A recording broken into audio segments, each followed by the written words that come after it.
আগে খেয়ে নিই, তারপরে লুকোবো। আমাদের দেখে এদিকে গ্রামবাসীরা লুকিয়ে পড়েছে, আর তুই এখানে কি? তুই আমাদের মিথ্যা কথা বলছিস? তুই দুদিন কিছু খাসনি, আর আজ থেকে জলটাও খেতে পারবি না। এই তাহলে মাত্র ওটা ভেঙে দে। ঠিক আছে। ওটা ভেঙো না, ওটা আমার স্বামীর স্মৃতি। এই যে বুড়ি, দেখ, হি হা হা হা হা, তোর স্বামীর স্মৃতি কেমন আমি ভেঙে ভুলে দিচ্ছি। হি হা হা হা হা।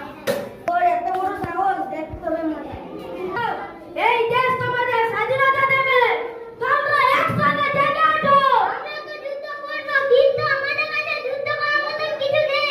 আর কতদিন পড়ে পড়ে মার খাবো, আর নয় ইংরেজদেরকে দেশ থেকে তাড়াবো। আমাদের ভালোবাসা আর রক্ত ঝরিয়ে এই দেশকে স্বাধীন করব। সুভাষ, সুভাষ, তুমি এইভাবে দৌড়ে সবার পায়ে পড়লে কেন?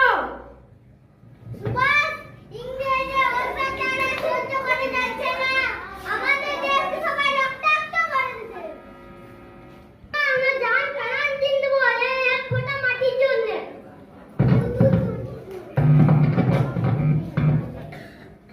সুভাষ, তুমি একবার আমাদের গ্রামে চলো, পোস্টারটা দেখবে।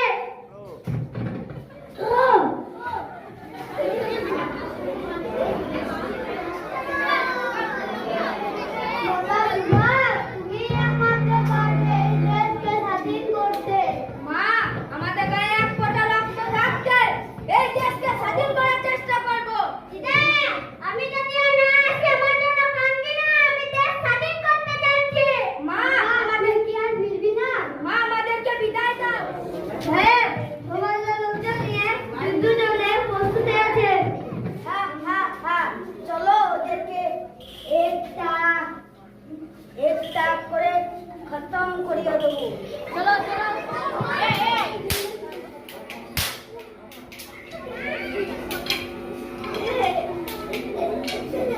থামা।